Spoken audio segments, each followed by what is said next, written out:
शुक्र जिनकी राशि के स्वामी हैं, जो संगीत प्रिय, कला प्रिय, नृत्य प्रिय हैं, विभिन्न संपदाओं के और विभिन्न गुणों के स्वामी हैं, ऐसे तुला राशि के जातकों को मेरा प्रणाम है। बात करते हैं कैसा रहेगा वर्ष 2023 तुला राशि के जातकों के लिए। तो स्वागत है आपका मेरे चैनल 21st सेंचुरी मॉम में, और स्वागत है आपका दीपा ज्योतिष में। मैं पहले ही इस वर्ष 2023-24 और आधा 2025 कैसा रहेगा उसके बारे में एक विस्तृत विवेचना अपने एक वीडियो में कर चुकी हूँ, क्योंकि शनि का जो सबसे बड़ा ट्रांजिट हुआ है 2.5 साल के लिए, जिसमें कि शनि की ढैया 17 जनवरी को आप लोगों पर ख़त्म हो चुकी है, उसने आपकी ज़िंदगी में एक बहुत बड़ा बदलाव लाया है और अगले 2.5 सालों में बहुत बड़ा बदलाव आपकी ज़िंदगी में आने वाला है। मैंने उस वीडियो में भी इस बात की चर्चा की थी कि ये आने वाले 2.5 साल आपके अगले 30 सालों की नींव है। तो एक दृष्टि डाल लेते हैं ग्रहों की स्थिति पर, कैसी रहेगी ग्रहों की स्थिति वर्ष पर्यंत आपके चार्ट में, आपकी राशि के चार्ट में। जो भी हम यहाँ पर ज्योतिषीय गणना करते हैं वो गोचर पर निर्धारित है। गोचर देखकर ही हम बतलाते हैं।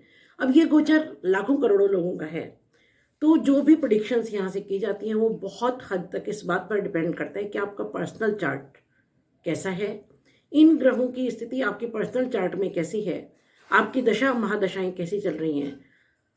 जो जिनके चार्ट में इन ग्रहों की स्थिति अच्छी है ये और दशा महादशा अच्छी है, उनको इनके परिणाम बहुत अच्छे मिलेंगे। लेकिन जिनके चार्ट में दशा या महादशा अच्छी नहीं है या इन ग्रहों की स्थिति अच्छी नहीं है, फर्क उन पर भी पड़ेगा, रिजल्ट उन्हें भी मिलेगा, थोड़ा कम मिलेगा, उतना नहीं होगा जितना उन लोगों के चार्ट में होगा जिनके चार्ट में स्थिति अच्छी है। तो बात करते हैं ग्रहों की स्थिति की। आपके पहले घर में यानी फर्स्ट हाउस में जो सेल्फ का घर है उसमें केतु रहेंगे तुला राशि में यानी शुक्र में। थर्ड, मैं बड़े ग्रहों की बात कर रही हूँ फिलहाल, मेन ग्रहों की। थर्ड हाउस में सूर्य बुध के साथ रहेंगे धनु राशि में यानी बृहस्पति में। फोर्थ हाउस में चतुर्थ घर जो कि सुखेश है, माता का घर है, सुख भवन भूमि वाहन का घर है, उसमें शुक्र रहेंगे मकर राशि में यानी शनि की राशि में। और पांचवें घर में शनि रहेंगे वर्ष पर्यंत कुंभ राशि में, स्वराशि में स्थित हैं वो। आपके छठे घर में बृहस्पति अपनी ही राशि में मीन राशि में रहेंगे, और सातवें घर में राहु रहेंगे मेष राशि में मंगल में। आठवें घर में मंगल रहेंगे वृष राशि में यानी शुक्र में। 22 अप्रैल 2023 तक बृहस्पति छठे घर में मीन राशि में रहेंगे, और उसके बाद वो सातवें घर में राहु के साथ आकर के गुरु चांडाल योग बनाएंगे। 31 अक्टूबर तक ये रहेगा, और 31 अक्टूबर को राहु वक्री होकर के, क्योंकि राहु उल्टे चलते हैं, तो छठे घर में वापस आ जाएंगे और सातवें घर में बृहस्पति अकेले रहेंगे। ये रहेगी मोटे तौर पर ग्रहों की स्थिति। अब इन स्थिति का या इन ग्रहों के पोजीशन का हम क्या कंक्लूजन निकालते हैं, इसके परिणाम क्या रहेंगे, तो चर्चा करते हैं फर्स्ट हाउस से। पहला घर यानी सेल्फ का, आपका स्वास्थ्य कैसा रहेगा, प्रोग्रेस कैसी रहेगी, कुल मिला के आपके लिए ये साल कैसा रहेगा। तो केतु क्योंकि फर्स्ट हाउस में है, शुक्र में बैठे हैं, केतु जिसके साथ रहते हैं उसके जैसा बिहेव करते हैं, उसके जैसे हो जाते हैं। तो केतु यानी अलगाव, केतु यानी अध्यात्म, केतु यानी आत्मचिंतन, आत्मशोध। आपके मन में पूरा साल इस तरह के विचार आएंगे कि मैं क्या कर रहा हूँ अपनी जिंदगी के साथ, किस लिए आया हूँ यहाँ, जीवन का कारण क्या है, मुझे क्या करना चाहिए, क्या करके मोक्ष की तरफ बढ़ सकता हूँ। ऐसा मंथन चिंतन विचार होंगे। क्योंकि फर्स्ट हाउस में है तो थोड़ा शारीरिक कष्ट भी हो सकता है, और क्योंकि शुक्र में है तो आपको लग्जरीज की तरफ लेके जाएंगे, मटेरियलिस्टिक गेन की तरफ, और जबरदस्त मटेरियलिस्टिक गेन्स होंगी भी। आप अपना सौंदर्य का ध्यान रखेंगे, स्वास्थ्य का ध्यान रखेंगे, आप मटेरियलिस्टिक चीज़ों की तरफ आकर्षित होंगे। अब बात करते हैं दूसरे घर की। दूसरे घर में वृश्चिक राशि है जिसके स्वामी मंगल है। अब मंगल दूसरे और सातवें घर के स्वामी होकर के आठवें घर में बैठे हुए हैं, तो मंगल को आठवें घर में बैठना बहुत अच्छा नहीं मानते। आठवें घर में मंगल, हालांकि आठवां घर रहस्य का घर है, लेकिन मार्केश एक्सीडेंट्स की पॉसिबिलिटी दिखाता है या किसी सर्जरी की पॉसिबिलिटी दिखाता है। तो उसके लिए एक चीज़ है, मैं साथ साथ आपको उपाय बता रही हूँ। आप किसी लाल वस्तु का दान करें, किसी लाल कपड़े का दान करें, लाल दाल का दान करें। अगर आप स्वस्थ हैं तो जाकर रक्तदान करके आ सकते हैं, कोई प्रॉब्लम नहीं है। That will save you from lot of problems.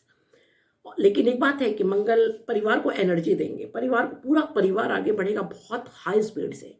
आप, आपका कुटुंब, आपके बच्चे, पति, सब लोग, और सब में एनर्जी लेवल हाई रहेगा, पराक्रम अच्छा रहेगा।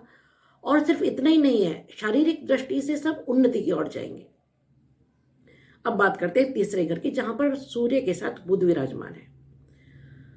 सूर्य अष्टम से अष्टम यहाँ थोड़ा सा अच्छा नहीं है, लेकिन क्योंकि धनु राशि में बृहस्पति में बैठे हुए हैं और सूर्य और बुध दोनों की दृष्टि आपके भाग्य स्थान पर है, जहां ऑलरेडी मिथुन राशि बैठी हुई है।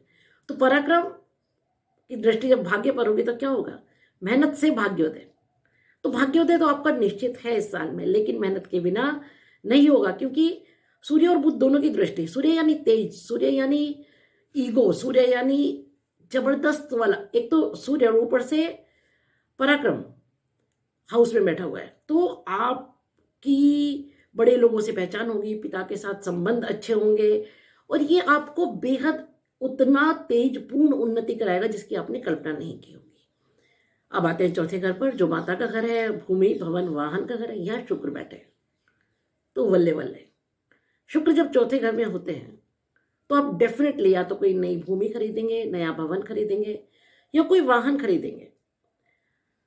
उसके अलावा मैं 11वें घर पे हालांकि बाद में आऊंगी, लेकिन दूसरे घर की जब बात होती है तो दूसरा घर क्योंकि धनेश है, तो काफी बड़े अमाउंट में अचानक धन आएगा। क्यों? क्योंकि दूसरे घर का स्वामी बैठा है 8वें घर में, और 8वां घर किसका घर है? रहस्य का घर, अचानक का घर। ऐसी जगह से आएगा आपने उम्मीद ही नहीं की होगी। लिखिएगा जरूर कमेंट बॉक्स में जब ये चीजें होती हैं। जहां से उम्मीद होगी वहां से शायद ना आए, लेकिन अनएक्सपेक्टेड। हालांकि आपके ही कर्मों का कुछ फल है, ये कुछ किया है आपने पास्ट में, जिसके फलस्वरूप धन आए, प्रॉपर्टी आए, संपदा आए, संपत्ति आए, लेकिन खर्चे भी बहुत होंगे। इसलिए बहुत समझदारी से इन्वेस्टमेंट साथ साथ करते जाइए। इसको स्थिर करके रखना है धन को, क्योंकि जितना धन इस समय आएगा बाद में शायद ना आए।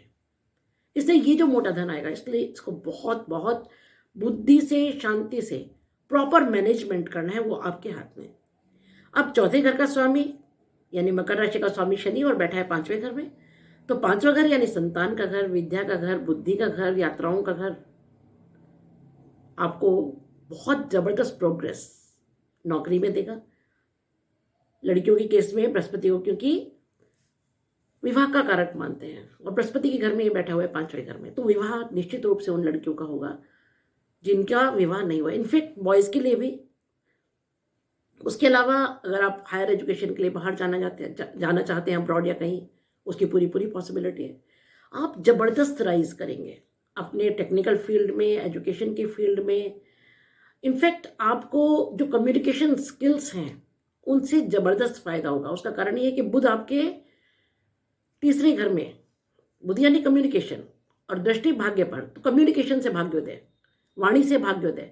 हो सकता है आप फिल्म लाइन में हो, आप यूट्यूबर हो, आप वक्ता हो, आप प्रवक्ता हो, आप राजनीतिज्ञ हो, तो कम्युनिकेशन स्किल्स मुखर कर आएंगी, इतनी ज़्यादा कि आप भी अचंभित होंगे। क्योंकि इस समय आपकी जो सेल्फ स्किल्स हैं वो इतने सरप्राइजिंगली बाहर आएंगे और दुनिया के सामने आएंगे, जो लिटरली अनबिलीवेबल होगा, और भाग्योदय उससे होगा। और पंचम घर सपोर्ट कर रहा है उसके लिए, तो जो दूसरा घर कह रहा है वही 5वां घर कह रहा है। और 5वें घर की 5वीं दृष्टि भाग्य पर, तो फिर वही बात कि जो धनोपार्जन होगा, जो ख्याति होगी, वो विद्या से, बुद्धि से, वाणी से होगी। अब बात करते हैं छठे घर की, जहां बृहस्पति देव विराजमान है। तो बृहस्पति जिस घर में बैठते हैं उस घर को हानि पहुंचाते हैं। जहां दृष्टि होगी उसको फायदा, लेकिन जहां बैठेंगे उसको नुकसान। तो शत्रु की, छठा घर किसका? रोग, ऋण, शत्रु, रोगी की हानि, ऋण की हानि, शत्रु की हानि, यानी फायदा ही फायदा।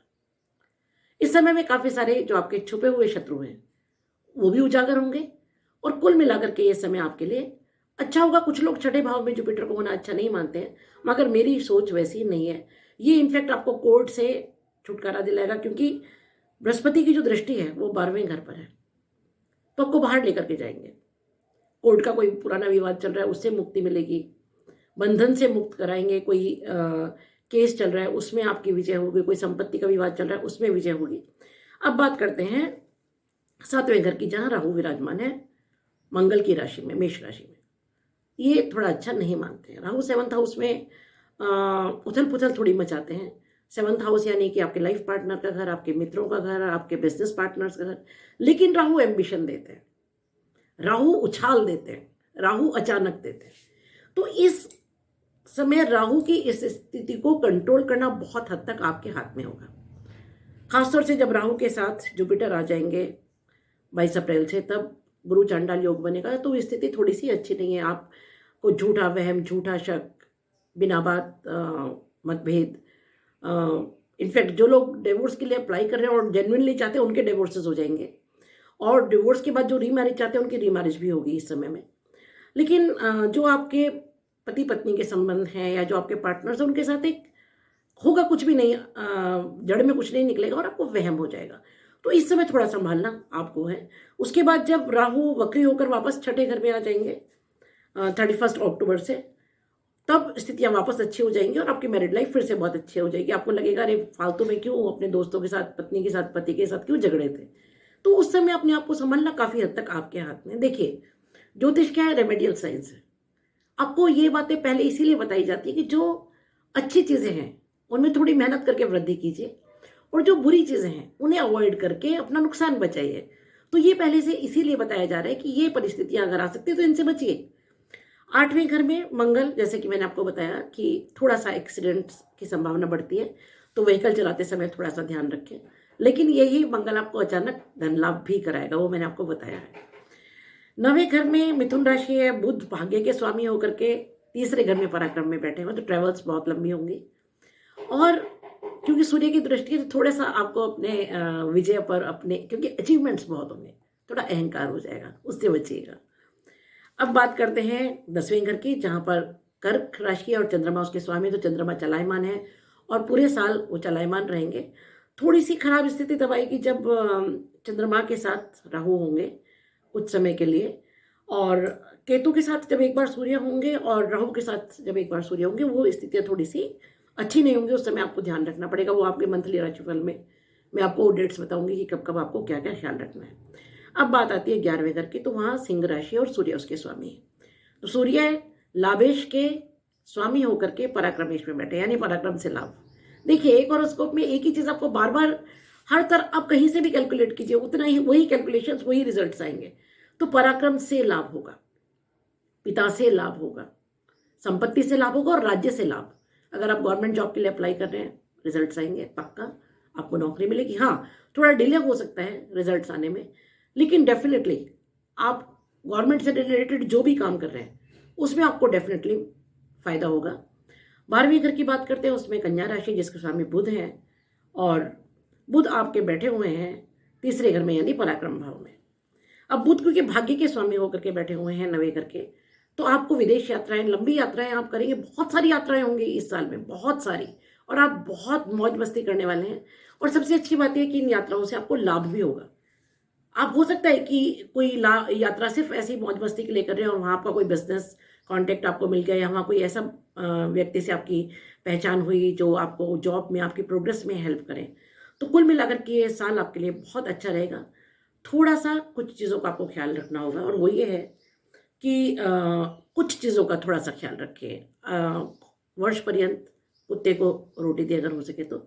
बृहस्पति जिस समय 6ठे घर में होंगे, और खासतौर से जब 7वें घर में भी राहु के साथ होंगे, गुरु चांडाल योग बनेंगे, तब पीली वस्तुओं का दान करें, विष्णु सहस्त्रनाम का जाप करें, और राहु के लिए दुर्गा कवच का जाप करें, या फिर राहु के लिए काली वस्तुओं का दान कर सकते हैं। स्पेशली जो स्वीपर्स हैं उनको दिया हुआ दान राहु के लिए बहुत कारगर होता है, बहुत लाभमय होता है।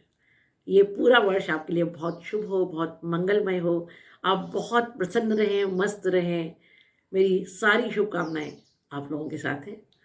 ये वीडियो अगर आपको पसंद आया है तो प्लीज़ इसको लाइक कीजिए, शेयर कीजिए और सब्सक्राइब ज़रूर कीजिए। ख़ास तौर से जो सब्सक्रिप्शंस आपने अब तक दिए हैं, मैं उसके लिए तहे दिल से बहुत बहुत आभारी हूँ। हो सके तो जिन लोगों ने अभी तक सब्सक्राइब नहीं किया है, प्लीज़ कीजिए सब्सक्राइब चैनल को। Thank you. शुभम भवतु, कल्याणम भवतु।